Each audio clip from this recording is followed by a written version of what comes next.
అందరికీ మళ్ళొకసారి ధన్యవాదాలు. ఈ మైక్ రేవంత్ రెడ్డి పెట్టినట్టే ఉంది, సరిగ్గా పనిచేస్తలేదులే.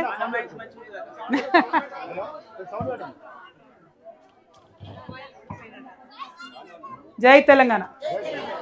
అయితే ఇప్పుడు నేను ఆడ నాగారం మెయిన్ రోడ్ దగ్గర దిగి, ఆ నాగారం మెయిన్ రోడ్ మీద ఏదైతే నాలా వారుతుందో వీడికెళ్ళి పోయే నాలానే అటు మెయిన్ రోడ్ మీదకి వస్తుంది.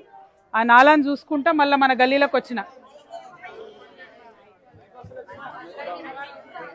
మనది ఎక్కడుంది మైక్?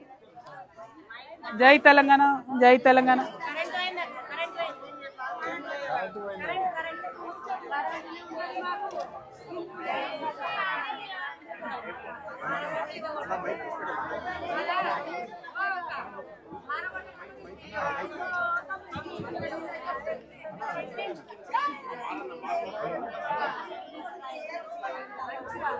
అక్కో అక్కో అక్కో వచ్చిందా? కరెంట్ పోయిందా?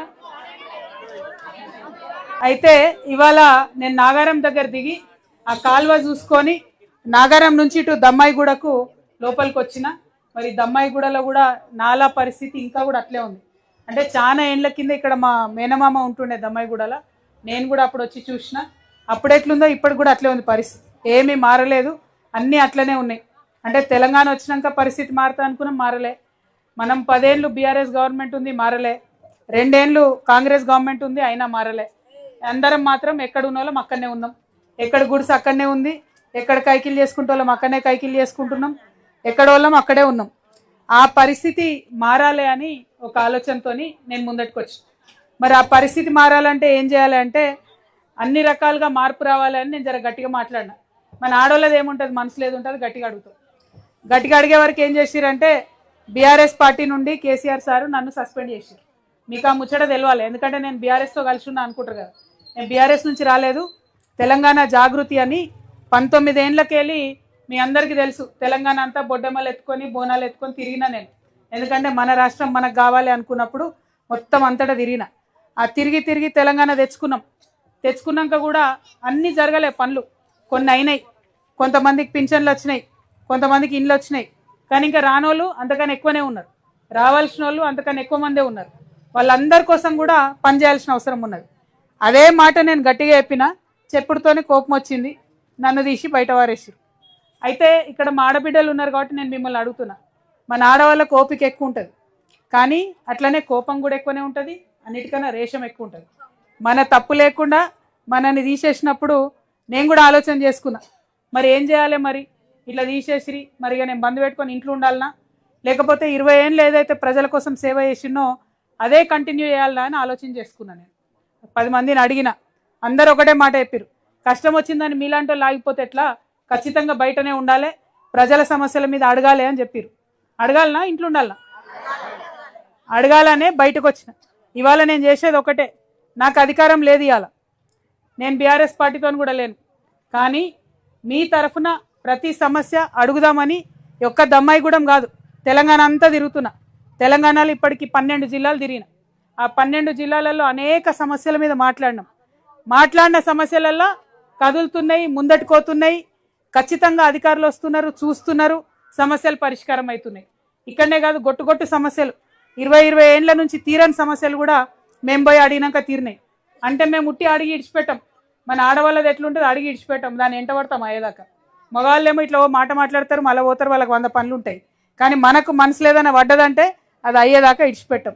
అందుకే ప్రతి ఊర్లో ఉన్న సమస్యల్ని తెలుసుకుంటున్నాం, అది అయ్యేదాకా ఎంటబడుతున్నాం. ఇవాళ ఇక్కడ దమ్మాయిగూడలో వచ్చి చూస్తే మరి నిజంగా పెద్దగా ఉంది చాలా ఏరియా, కానీ ఒక్క రేషన్ షాప్ కూడా ఇడలేదు. మళ్ళీ ఈడికెళ్ళి మనం పక్కకు పోయి నాగారం పోతే ఈడికెందుకు వచ్చిరని వాళ్ళు మనకు జుట్లు ముడేసి లొల్లి పెట్టే ప్రయత్నం చేస్తున్నారు. అంతేనా? సో ఖచ్చితంగా మనకు ఒక రేషన్ షాప్ ఇక్కడ కావాలని అడుగుదామా? రేషన్ షాప్ కావాలి. 1. 2, చిన్న పిల్లలు 1 నుంచి 5వ తరగతి సంవత్సరం ఆ ఏజ్లో ఉన్న వాళ్ళు కూడా, చిన్న పిల్లలు మరి వేరే చిన్న గవర్నమెంట్ స్కూల్ కోసం కూడా రోడ్ దాటి ఇంకో దిక్కు పోతున్నట్టు తెలిసింది. మనకి ఇక్కడ గవర్నమెంట్ స్కూల్ కావాలని అడుగుదామా?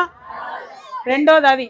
ఇక 3వది, మనకు దవాఖానా, బస్తీ దవాఖానా లేదు ఇక్కడ, లేక చిన్నదానికి పెద్దదానికి ప్రైవేట్ పోవడం అవుతున్నది. బస్తీ దవాఖానా ఖచ్చితంగా కావాలి, అడుగుదామా లేదా? కావాలనా? చేతులు ఎత్తురు, ఎంతమందికి కావాలి? అందరికి కావాలన్నా బస్తీ దవాఖానా? పక్క అడుగుడే. ఇక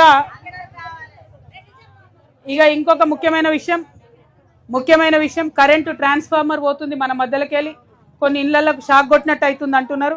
మరి అది సరి చేయాలని అడుగుదామా వద్దా? అదేవిధంగా మరి చాలా మందికి రేవంత్ రెడ్డి అంతకుముందు ఇక్కడ ఎంపీగా ఉన్నారు, వారు ఇప్పుడు ముఖ్యమంత్రి ఉన్నాడు, మస్తు మాటలు చెప్పిపోయింది.